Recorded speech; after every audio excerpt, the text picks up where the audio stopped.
All right, come on in, hit the like button, think about subscribing if you're ready. New here, welcome to the channel, but most importantly, welcome to the Viking family. So this is my personal opinion slash review for the brand new or semi-new 2025 MCU film called Thunderbolts. Now here's the plot. A group of anti-heroes who are forced to work together on a dangerous mission after being ensnared in a trap. The film explores their individual struggles and the possibilities of redemption as they confront their past. Now here are some of the casts.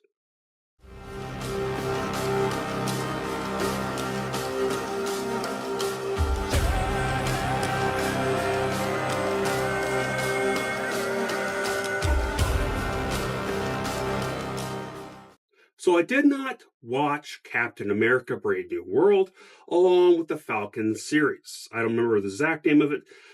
But I was just a tad confused at first. But honestly, wasn't that big of a problem once the film quickly starts to move forward. So technically, this was more of a Yelena character story film, which I definitely have no problems whatsoever. As I love the character from Black Widow, and the actress has been fantastic in everything I've seen her in, and including this film. And yes, she was technically, from what I could tell, was in the Hawkeye series. To what extent, I don't know, as I never seen that either, and I probably will never will. Now, I know nothing about Thunderbolts comic books in general, because I'm more of a DC person. Don't get me wrong, I like all comic book stuff, so I'm not like one of those toxic DC fans where I think DC's better. It's just how I grew up with that stuff around Batman specifically, and I know more about that than I know about most Marvel films. So, about Marvel comics, I mean. So I really knew nothing going into this. But it seems like to me they are the new Avengers replacement in this film, but also just kind of on the comic books, in which I'm totally sold on by the end of this film. But my real only complaint, and it's a big one, was actress Julia Louis-Dreyfus. Apparently was in Seinfeld.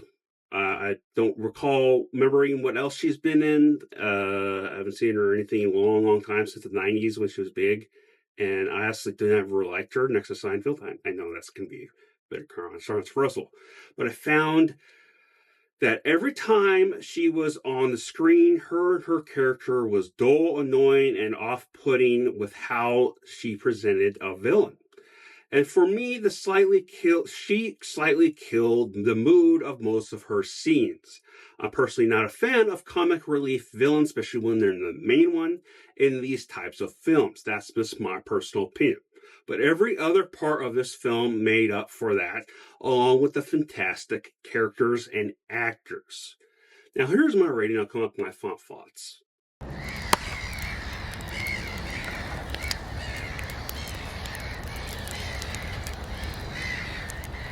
I actually really, really love this film, surprisingly.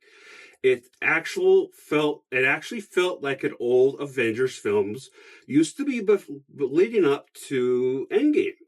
I'm actually back on board with the MCU. Personally, wasn't a fan of most of Stage 5. There was like some gems, there were some that were okay, but for like 95% of the films and series, I was not a fan of the ones I did see. And that in the beginning of the Stage 5, that's what it was. And then because of that, I just didn't want to see anything else from that. And then you got the whole going into the DC. I switched over more to DC stuff, and then James Gunn took over, and that's a whole nother off-topic thing together. But it's just like everything is going into shift with the comic book world. And I think this specific one has brought me back for now into it. Now, if they keep doing it, more and more good films like are just solid, I think we have a deal with me, and want to be excited for more films from the MCU. Yeah, so leave your thoughts down below either way. Remember, I love you all. Please stay safe. Spread love most importantly. Skull.